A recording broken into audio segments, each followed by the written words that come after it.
হয়তো এতিয়াই মই শিক্ষামন্ত্ৰীক কম আৰু তেখেতে আজি গোটেই ঘটনাটো চাই কালি সদনক জনাব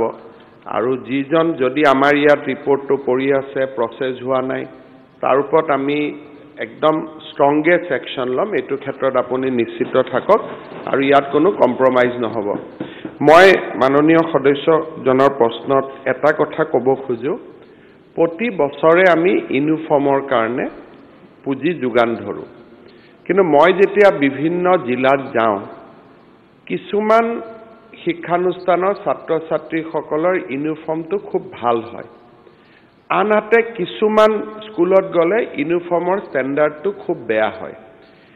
ইয়াৰ পৰা এটা কথাই বুজা যায় যে একাংশই ইউনিফৰ্মৰ পুঁজি খুব ভাল কৰি ব্যৱহাৰ কৰিছে আন একাংশ এছএমডিসি হওক প্ৰধান শিক্ষকে হওক ইউনিফৰ্মৰ টকাটো ভাল কৰি ব্যৱহাৰ কৰা নাই এই বছৰটোত আমাৰ এটা মিশন হ'ব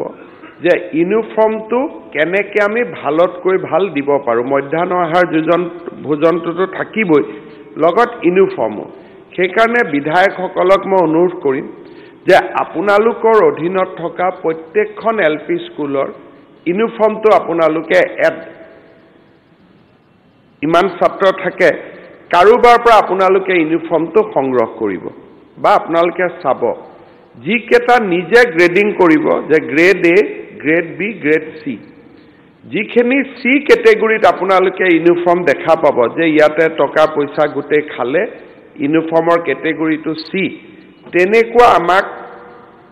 লগে লগে জনাব এবাৰ আমি এফআইআৰও কৰিম আৰু আমি ষ্ট্ৰংগেষ্ট একশন লম কাৰণ ইউনিফৰ্ম লৰা ছোৱালীৰ ইউনিফৰ্ম মধ্যাহ্ন আহাৰ যোজনাৰ টকা আত্মসাৎ এই বস্তুটোৰ পৰা আমি অসমৰ শিক্ষা জগতক মুক্ত কৰিব লাগিব গতিকে লোকসভা ইলেকশ্যনৰ পিছত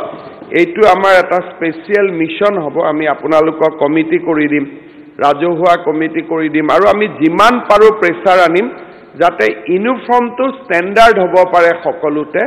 আৰু আপুনি আজি যেটো ক'লে মই এতিয়াই শিক্ষামন্ত্ৰী ডাঙৰীয়াক কম যে কালি তেখেতে সদনত ষ্টেটমেন্ট দিব লাগে যদি ইমান ডাঙৰ ৰিপৰ্ট অহাৰ পিছত ডিৰেক্টৰেটত 4 মাহ পৰি আছে এটো